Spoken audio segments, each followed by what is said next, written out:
SEO is a monster. I will tell you. I have been blogging for over 4 years and I did not understand it at all to begin with. I wrote about like the most random things under the sun that now I've had to go back and delete those posts because they had nothing to do with anything. I did not understand it. Are you an RV person? Or are you just RV life curious, wondering how people live in a tiny space with their family 24/7? Either way, this is a podcast for you. My name is Kate White, and I travel full-time with my family and 2 kids and the dog in an RV. Every week, I sit down either with a fellow RV woman to discuss why she chose RV life and how she has changed on the road, or with a special guest who speaks on a topic relevant to travel life. Pull a chair up to the fire and let's chat. Hello, Janae, and welcome to the RV Queens podcast. What have you been up to today? Thank you. I'm so excited to be here. It's just been a low-key work day. Good for you. Sometimes those are like just so nice. I have a lot of questions for you today, and I'm going to just jump right in. I want to go back to pre-RV life. In 2019, you got married and you also started being nomadic, right? With your husband. I want to know like the build up to that time. All at the same time. Yeah. What were you up to leading up to 2019? My husband was originally from Texas. I was from Illinois. And so when we started dating, ultimately decided to get married, all that good stuff, we were like, okay, where in the world are we going to live? And then I came up with a crazy idea. And here's the crazy thing. I literally thought I was the only one to do this. I was like, what if we lived in an RV? Like, do people do that? And so he was like, I guess we can look into it. So sure enough, we got an RV and then we got married in March, went on our honeymoon the beginning of April, got back from that and hit the road mid-April. So it was kind of crazy, but yeah. Leading up to that, I always loved travel stuff, but had never done the RV life. So we hit the ground running. That's amazing. And what kind of work had you been doing? Like, I'm assuming both of you, it was just easy to like work remotely, or how did that go? Yeah. So my husband's job, he was able to work remote. So that made it really easy to just do it. I have always done lots of little odd jobs here and there. So at the time that we got married, I was cleaning houses and teaching piano lessons, and I actually had a horse tack business. I bought and sold horse tack at auctions and things like that. So yeah, lots of little odd things for me. So I had to drop most of that. But that's kind of where content creation came in for me after we hit the road. So, okay, there's a couple of aspects of your travels I want to ask you about before we get into the topic of monetizing a blog. First of all, your experience with boondocking. Like, how far into your RV life did you get before you equipped your rig to go off grid? And how did that change your travel planning? So don't laugh at me, but we did not plan at all. We literally got an RV and just set out. We didn't have a campground the first night picked, nothing. Like, I didn't even know you had to do that kind of stuff. Gosh. Like, when I tell you we were newbies, I mean it. So we planned to go 3 hours and I had roughly like picked a campground, but I thought you just like pull in and like, you're good to go. I didn't know reservations were a thing and all of that. And so we had gone 3 hours and come to find out the campground that I had picked was actually flooded like completely. We had to turn around. We couldn't even get into it. And so then it was like getting late and we were like, what in the world? Like it was crazy. And so we ended up going an hour further and we found an RV park that we could get in for a couple of nights. And then it was like the panic hit me and I was like, okay, I should have planned this. Oh my gosh. So I started like planning more. But as I was looking at RV parks, I was like, these things are crazy expensive. Like, I don't want to be paying this. And so then I started looking up like, okay, did we make a big mistake? Like, how can we do this a little bit cheaper? And that's when I came across like the word boondocking. And I was like, what in the world is that? So, I started doing research. What is boondocking? I joined some Facebook groups. Once I looked into it more, I was like, okay, I think this could actually be our jam because we're not big people. I guess that's what I'm trying to say. And we love like being out in nature. And so I was like, all right, let's give this a try. So we made it to New Mexico and we did. We went and parked out in the middle of the desert. we were equipped at all, and we did it for 5 days. We had a small generator with us that, we would use to keep our batteries somewhat charged, but we just opened all the windows. We had no AC, nothing. We were careful with water because we knew we would have to be. I don't think we showered for the 5 days. We were just testing the water, so to speak.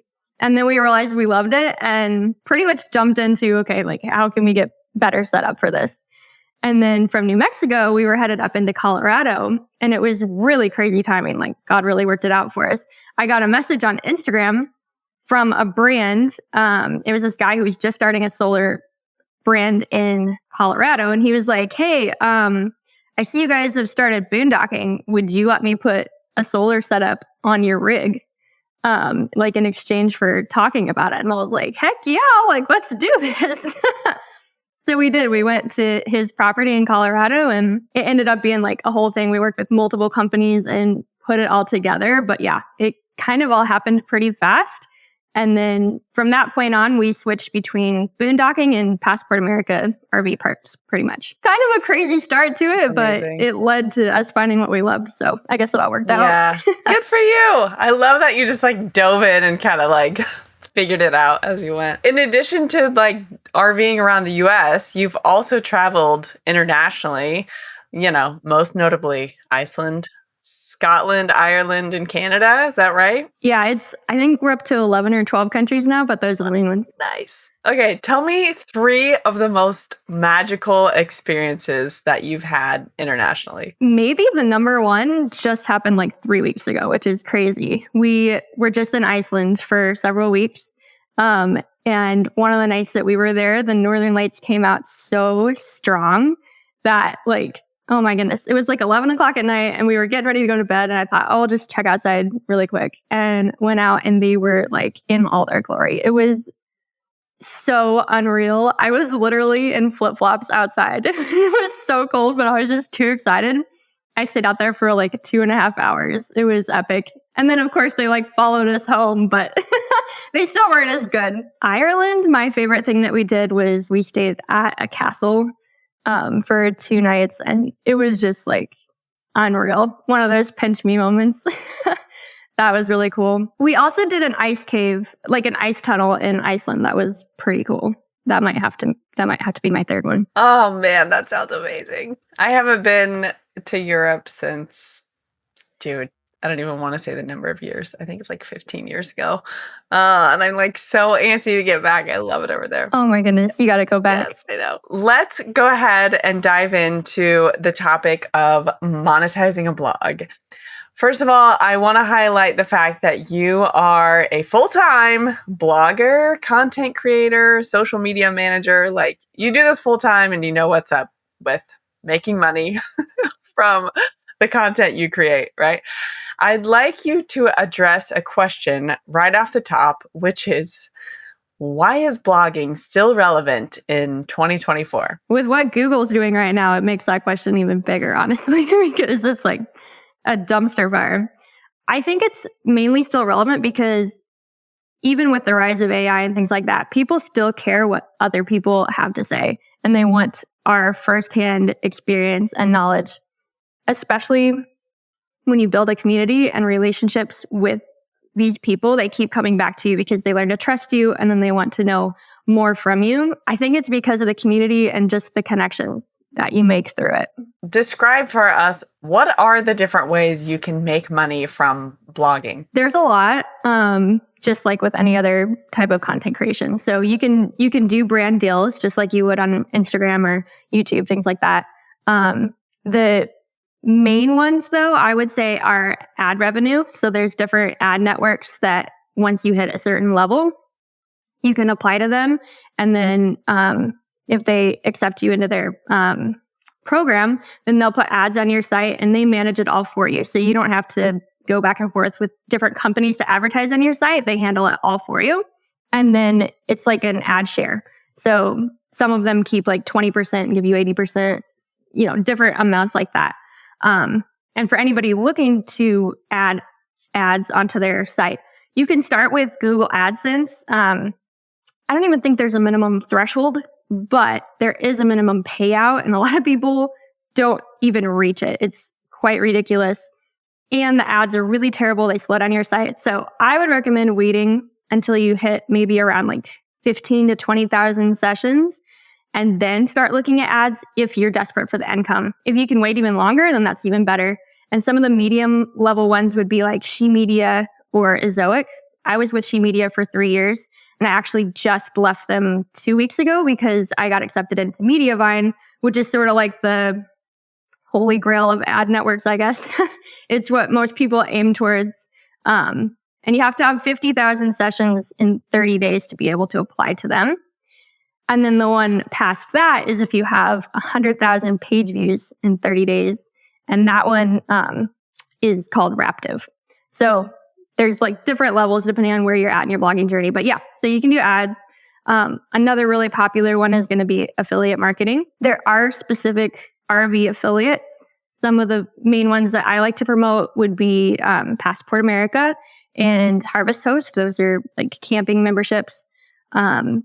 I think ClearSource RV has one. Should have written this down. Off the top of my head, those are the ones I think of. I know there's more. And then, of course, there's the Amazon affiliate program, which when you're just starting out, it pays really small, it seems like.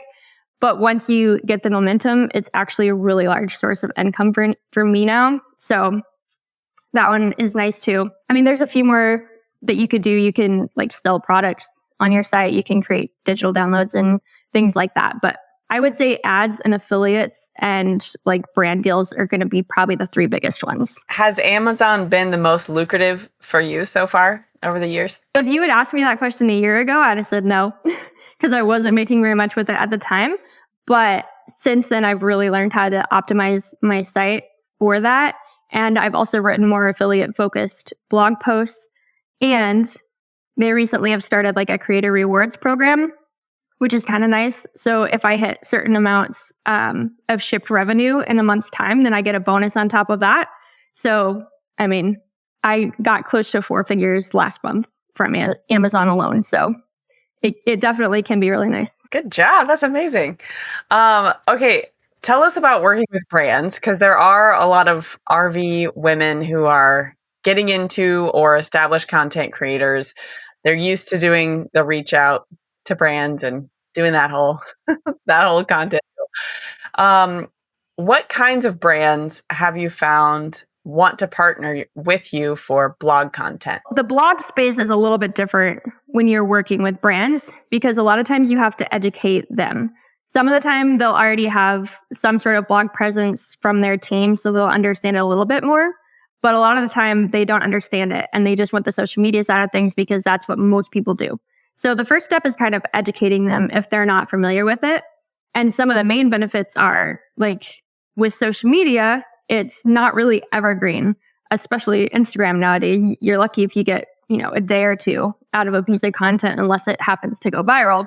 But with blogs, it's going to start out slower. But as long as you SEO optimize it and you pick like a good keyword that you can actually rank for, that's where it continues like basically indefinitely unless something happens to the post or it stops ranking. So like, for instance, I have an affiliate post that I wrote for an activity that we did in Iceland, and I actually rank higher than the brand themselves on Google when you search for it. So I'm able to put like an affiliate link in that. And I didn't work directly with that brand, but that's just an example of like what you can do. Sadly, in the RV space, I mean, everybody knows it's kind of difficult to get brands to fairly compensate for a lot of things. Most people just want to gift and, or like gift you something in exchange, which if it's a few Instagram stories and it's something that I really want, I might be interested in. But if it's a blog post that I'm going to put hours of research and writing and everything else that goes into it, it's going to take me at least a day, if not 2. Like that amount of work, it's going to have to be something that I really, really want if I'm going to do it gifted. Most of the time, it's going to need to be paid. So sadly, the RV space isn't super friendly towards paid blog posts, but a lot of us are traveling around while we're RVing as well. And that's where you can sometimes reach out to like tour companies for an area that you're going to be in and be like, hey, would you be interested in me running a blog post for you? And, kind of start those back and forth relationships. So I've found better luck doing that than I have the actual RV space. Not to say it can't be done, but that's just been my experience. Oh man, those are really good nuggets of wisdom there.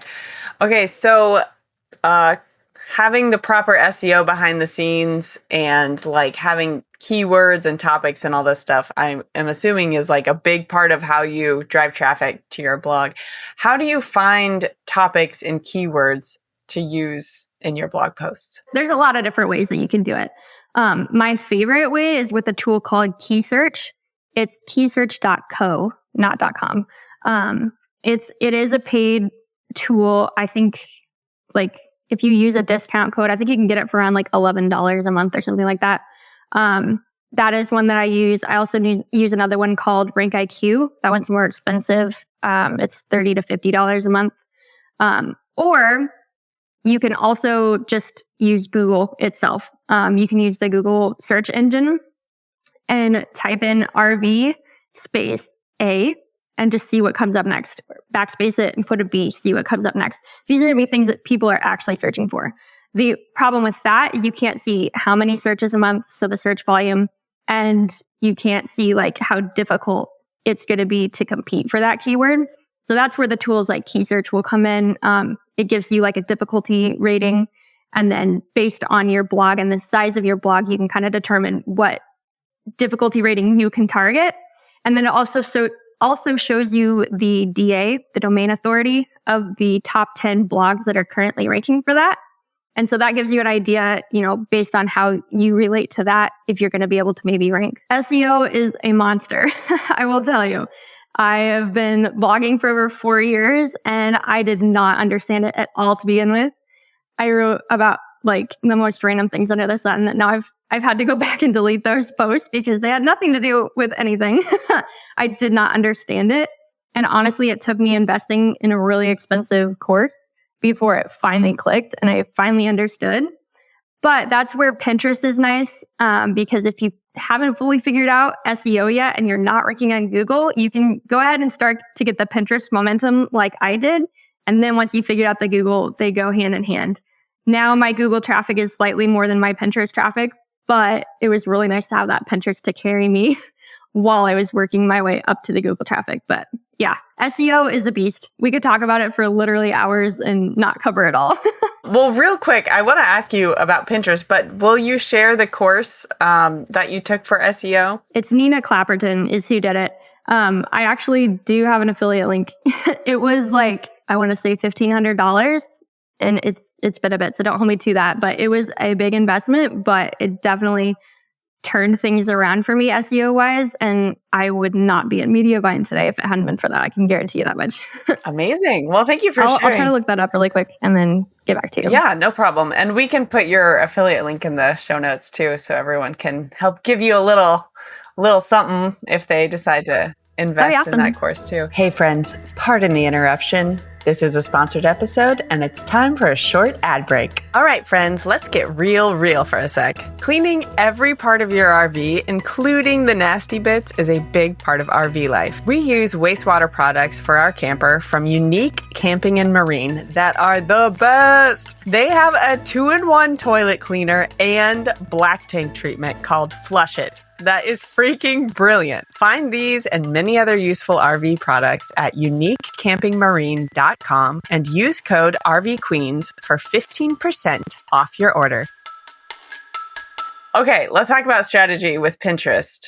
What do content creators need to know about that platform compared to, Instagram or other social media platforms? As a whole is a search engine. That is where it differs a lot. So most people go to that looking for something. Most commonly, something that probably everybody here has done, and I know I do it pretty regularly, is I go on there looking for recipes because I'm like, what in the world am I going to make for dinner tonight? So that's something that you look. It's very visual though. So with Google, when you do a search, there will be some pictures that come up, but most of it's just links. With Pinterest, what comes up is images that we call pins. Sometimes they're just plain images with nothing on them. Or more often than not, it's images that also have some sort of text overlay on them. And it's usually like the title of a blog post or something really catchy that's going to get their attention and get them to click on that image. And then they can click through that image to your blog post. So that's like at its core what Pinterest is. Whereas, and then the other like big difference is that Pinterest is a long-term game. So with Instagram, like I mentioned earlier, it's kind of short-term. You're going to get your immediate gratification. And with Pinterest, it's delayed gratification. You're talking like 3 to 6 months from the time you do something is typically when you're going to start getting the rewards from it. So if you start a new Pinterest account today, it's not like tomorrow you're going to start getting immediate clicks. You're going to have to put the work in, but over time, it really snowballs. And I have Pinterest pins that I published over 3 years ago that are still the top performing pins for me and drive literally hundreds of people to my blog every single day. Whereas Instagram posts that I did 3 years ago, crickets. I'm never going to see anybody from them ever again. Let's get tactical with Pinterest. For example, how many posts per day are you scheduling there to get the numbers that like to drive the traffic that you want to drive to your blog? And now that maybe like take us back to before you had your SEO game in place, how did you really ramp up your Pinterest traffic? So it was very hit or miss. I, once again, didn't understand that super well at first, but thankfully Pinterest is a little bit more forgiving. At the time, I would do a few pins here or there, maybe a couple a week. I was not very consistent though. And that is something that Pinterest really rewards is consistency. So I would do a few here and there. Then sometimes I would go crazy and do like a bunch in a single day. And then I would forget about it for like a month or two and not do anything. So I was very like all over the place. And then a couple of years ago, I got more serious about like getting consistent with it.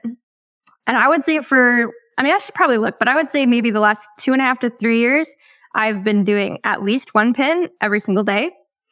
But something that I love about Pinterest is that you can schedule it out. So I don't have to remember to do it every single day. Actually, this morning I sat down and scheduled out pins for the rest of May. So I'm done through the beginning of June now.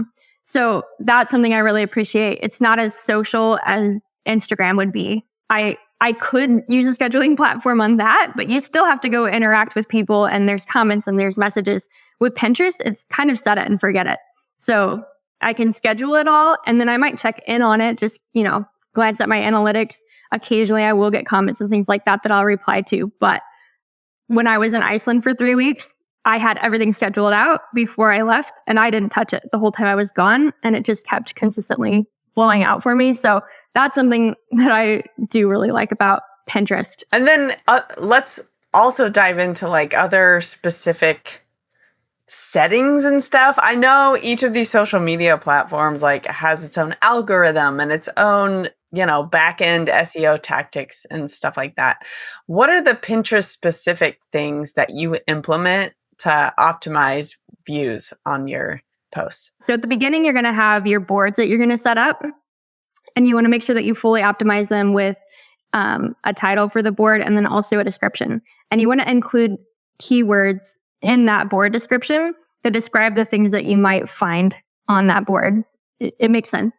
Then with pins, the nice thing about them is you can reuse the same pin descriptions on fresh pins. And a fresh pin is just when you create a new image for that blog post, basically. So everything that I do is new, fresh pins. I don't go back and repin old content. You can. Some people use a program called Tailwind that like does a mix of new and old and other people's. For me, I keep it really simple. My current strategy is just one new, fresh pin that I make fresh every single day that gets scheduled out. It makes it so much easier than trying to go back and do all the new stuff. I also schedule directly in the Pinterest. They have like a native scheduling tool and you can schedule them out. Currently, I believe it's 30 days in advance. It's different on some accounts, but mine's 30 days. And then you asked how many I do a day. So I do one a day. I was testing a few months ago doing 3 a day. It was just too clunky and too much. And I didn't really see much improvement from it. So yeah, one worked for me for a long time. So I just kind of went back to that. But so the keyword optimization is key with that. But like I was saying, the nice thing is you can reuse the description. So what I do is I have a Google spreadsheet that I put the pin like URL, and then I put the title of the blog post, and then I put the description that I created for Pinterest next to that. And then I also keep track of when's the last time that I scheduled it. I'm just an organization nut and I like seeing all that kind of stuff. So I keep a running tally of how many pins I've made for every blog post that I have and when's the last time that I scheduled it out. And that also helps me make sure that I'm getting through all of them and not repeating the same ones too often. But yeah, it can take a little bit to get all of that down to begin with. But once you've got a system, it flows better. But I mean, the main nitty gritty is just the keywords. And there's multiple places that you can find those on Pinterest. I don't use an external tool. I know that there are some that you can look into, but I've found that it's pretty simple to just do it directly in Pinterest. I use the Pinterest search bar, and it works the same as Google. If you start to type something in, the things that are going to auto-populate are things that people are actually searching for. And so, like, if I put in RV storage to the search bar, it's going to give me like 5 to 10 probably keywords or search terms that people are searching that are related to that. So I'm going to write all of those down, and then I'm going to make sure to include every single one of those relevant keywords in the description so that I have a better chance if anybody clicks on any one of those, I have a better chance of showing up for that. You can also look in the Pinterest trends and predicts, try to have an idea of what's upcoming, but I found it hasn't been as reliable for RV stuff as maybe other travel. So if you write about destinations and things like that, then it's a little bit better with that. But honestly, that search bar is where it's at for me. Man, this is such good information. Thank you so much for sharing all your secrets. Let's talk about AI real quick, because this is, blogs and creating content and, anything where people have to write things. AI is a hot topic. Do you use it? And if so, how? I do use AI, but I'm really careful with how I use it. So if you hear me say I use AI as a blogger, I'm not saying I use it to write all of my content, because I do not.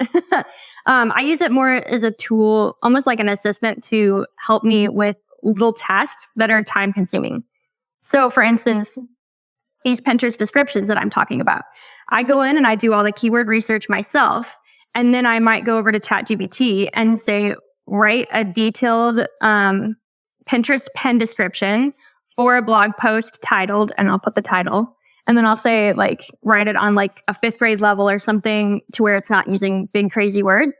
But then I'll say, make sure to include all of the following keywords naturally. And I'll paste in that list of the keywords that I was just mentioning.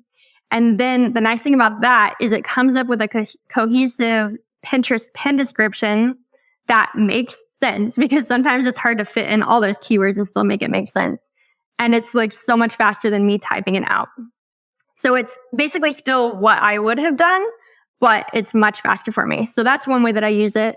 I've tried to use it for research some, but the difficult thing is you have to fact check it so much that I've found it's sometimes just faster to do the research myself. My favorite thing to use it for, though, is ideas. So I'll say, give me ideas for this. Or you can tell it about your audience, like describe the person that you're trying to reach and say, all these details about that person, and then say, what are some questions that they might want to ask me as an RV expert? Or what are some things that they might struggle with? And it's really incredible, some of the things that it comes up with. And you're like, oh yeah, like that makes sense, but I never would have thought of that on my own. So I really like it for brainstorming. But as far as just like writing a blog post, it's absolutely terrible. And I don't recommend doing that at all. Oh my gosh. Yes. And I like what you said, like you use it like an assistant, like a little friend. I like speaking to ChatGPT that way too. It's another topic. We'll get there. All right. This has been so helpful, Janae. Before I ask my last question, will you please share with everyone where they can connect with you online and follow your work? So my brand is Adventures with Tuckney. So that's the URL for my website, adventureswithtuckney.com. Or you can find me on Instagram, YouTube, Pinterest. I've started doing Flipboard now. That's like a hot topic for bloggers. Basically anywhere social you can find, and it's going to be at Adventures with Tuckney, except for Instagram there's an underscore between it. So it's Adventures_with_Tuckney. But And the course that I took, sorry, I finally found it. It's the SEO Roadmap is the name of that one. Awesome. And we'll have all of those links in the show notes for easy access, people. All right. I'm going to get a little personal again. When you think back to Janae before RV life and Janae now, what has changed? I would say I've grown a lot I love to constantly be learning new things. And I think my confidence level has probably increased a lot. I feel like especially my knowledge of the world kind of, I know that sounds cheesy, but like geography specifically, I was terrible with geography in school. But now that we've actually been to these places, I feel like I know so much more about them. So I feel like it's just widened my knowledge on like the world that we live on, as cheesy as that sounds. No, I totally understand. I feel the same way too. That's awesome. Okay, well, thank you so much for inspiring us all today and for being on the show. I've really enjoyed this conversation and getting to know you. And I feel like I just took a crash course in blogging and how to use Pinterest. So I appreciate it. My pleasure. I'm happy to answer any questions anytime. Alrighty, I will see you on the road. All right, my friends. Thank you so much for tuning in to today's episode and for being my favorite part of RV life. If you could please like and subscribe on whatever platform you're listening on, that would be awesome.